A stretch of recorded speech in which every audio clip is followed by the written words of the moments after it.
Introduction. Earth is known as the blue planet because of abundance of water on its surface. In fact, 70% of Earth's surface is covered by water. However, in summer, everyone talks of shortage of water. Strange, isn't it? What is even more strange is a couple of months later during monsoon, we talk of floods. In this lesson, we will learn about the effects of droughts and floods on Earth.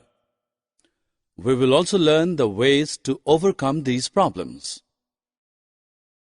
Have you ever wondered where the rain and snow goes after reaching Earth? Rainwater flows as streams. It fills up ponds, lakes, and rivers. It falls into the sea and oceans. The snow falls on mountains and later melts into water. This water flows down the mountains in the form of streams and rivers. Thus, most of the water received from the sky finally flows into the oceans sooner or later. Not all the rainwater flows into rivers and ultimately into oceans. Some of it is absorbed by the soil as well. This water is known as groundwater. Groundwater is the source of water for many lakes and wells. Hand pumps and tube wells tap this source to provide water for consumption. However, overuse of groundwater has led to its depletion. As a result, we need to dig deeper and deeper to locate groundwater. In areas with little or no vegetation, the topsoil is loose and gets washed away by rainwater. Such areas get covered with concrete. As a result, there is reduced seepage of rainwater into the ground. This also contributes to reduction in groundwater. In our country, most of the rainfall occurs during June, July, and August.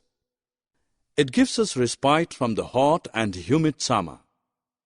Sowing of many crops depends on monsoon. But what will happen if it rains heavily? Excessive rainfall leads to a rise in the water levels of ponds, lakes, and rivers, causing them to overflow. Such an overflow of these water bodies beyond their normal limits is known as floods. Floods destroy crops and cause damage to property and life. Floods triggered by heavy monsoon rains are an annual feature in India. Have you ever thought what will happen if it does not rain for a very long period?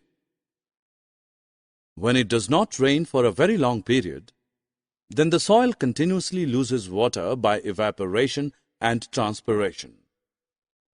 The level of water in ponds and wells goes down, and some water bodies dry up. The groundwater also depletes. Prolonged periods of deficient water supply cause drought.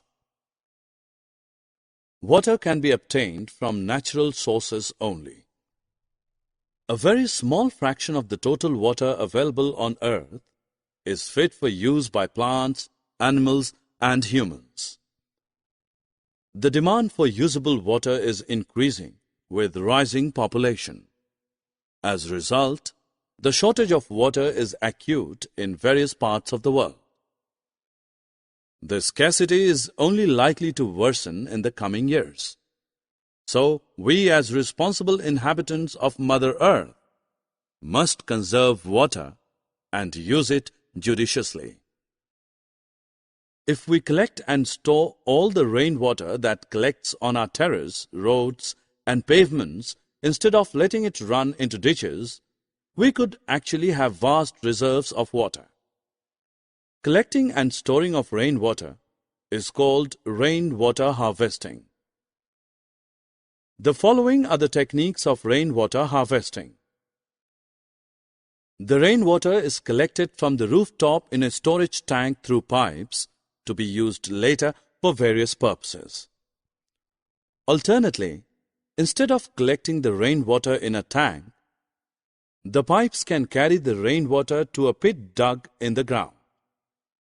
The rainwater then seeps into the soil to recharge or refill the groundwater. Another technique of rainwater harvesting is the one in which the runoff on the ground is used to recharge groundwater. Summary. Let us summarize what we have learned. Excess rainfall causes flood, and no rainfall over a period of time causes drought. The amount of usable water on earth is limited, so it needs to be used wisely. Collecting and storing of rainwater is called rainwater harvesting.